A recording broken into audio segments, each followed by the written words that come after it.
समाज सेवी नीलेश ब्रोड़ ने आदिवासी समाज के लिए कहा कि आदिवासी समाज को ब्राह्मण, बनिया और राजपूत ने अपनी कैटेगरी से बैकलॉग में रखा और अपने वर्चस्व को बनाए रखा।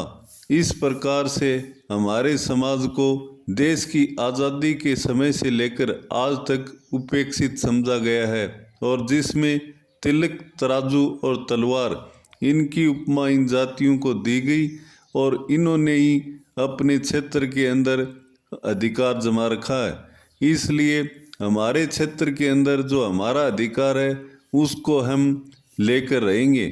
उन्होंने कहा कि ब्राह्मण, बनिया और राजपूत ही यहाँ पर राज करते रहे हैं और हमारे समाज को उपेक्षित करते रहे हैं। हमने कांग्रेस पार्टी को भी देख लिया है, हमने भारतीय जनता पार्टी को राज को भी देख लिया है। इन दोनों पार्टियों से हमारे समाज का भला होने वाला नहीं है।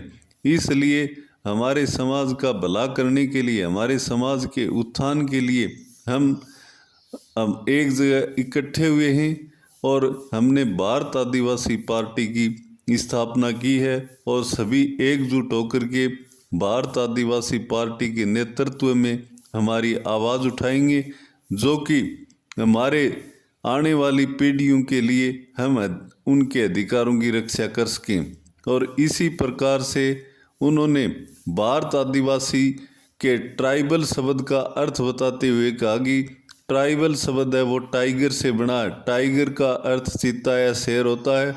जो चीता या शेर जंगल के अंदर जो रिजर्वेशन होता है उसके अंदर अपनी शिकार करता है और मौज मस्ती से रहता है, उसके अधिकारों के साथ में कोई छेड़छाड़ नहीं होती है। उसी प्रकार से भारत आदिवासी पार्टी भी के लोग हैं वो भी एक शेर की तरह हैं और उनका भी जो रिजर्वेशन है उसके साथ हम किसी को छेड़छाड़ नहीं करने देंगे। और इस प्रकार से आज समाज के अंदर जो जागृति पैदा करने के लिए हम इकट्ठे हुए हैं, तो निश्चित रूप से हम हमारे समाज के अधिकारों की रक्षा करेंगे। नहीं तो हमारे समाज के अंदर जो बुराइयां फैली हुई हैं, जो हम पीछे चले गए हैं, उनके अंदर कोई सुधार होने वाला नहीं है। समाज के अंदर हम सुधार करने के लिए और अपने अधिकारों की लड़ाई लड़ने के लिए हम भारत आदिवासी पार्टी के नेतृत्व में हमारी आवाज़ उठाएंगे।